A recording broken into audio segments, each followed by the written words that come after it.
Election commission हुकाम को धमकियां देने का केस। तहरीक इंसाफ के रहनुमा फवाद चौधरी का 2 रोजा जिस्मानी रिमांड मंजूर। अदालत का पुलिस को पीटीआई रहनुमा को 27 जनवरी को दोबारा पेश करने का हुक्म।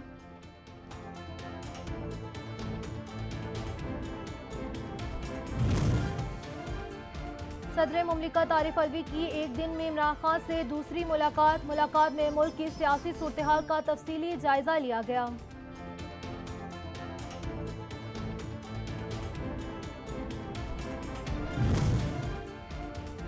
वजीर दिफा ख्वाजा मोहम्मद आसिफ ने कहा कि इमरान खान की गिरफ्तारी का कोई प्लान नहीं, इनकी आवाज से खौफ जाहिर हो रहा है। आज कानून इसके खिलाफ ऑपरेट होना शुरू हुआ तो चीखें निकल रही हैं।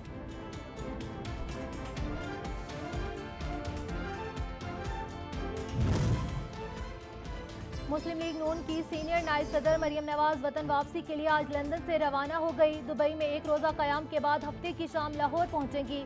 मरियम नवाज चीफ ऑर्गेनाइजर की हैसियत से इंतखाबी मुहिम में पेश रहने के साथ पार्टी को भी मुंज़िम करेंगी।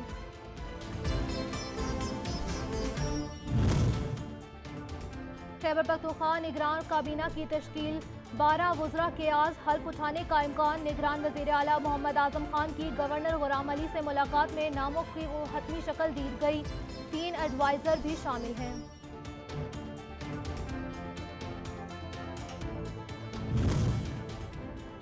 पाकिस्तान तहरीक इंसाफ खैबर पख्तूनख्वा के तर्जुमान शौकत यूसुफजई का कहना है कि सूबाई काबीना में सिर्फ अपोजिशन के नामजद लोगों को शामिल करना अफसोसनाक है।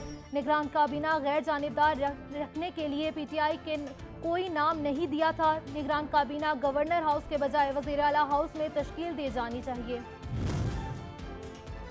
मुल्क भर में जाड़ा अपने जोबन पर। बारिश और बर्फबारी के बाद पहाड़ी इलाकों में पारा -14 तक गिर गया। पंजाब मैदानी इलाकों में धुंध का राज। मोटरवे के मुख्तलिफ सेक्शन ट्रैफिक के लिए बंद हैं।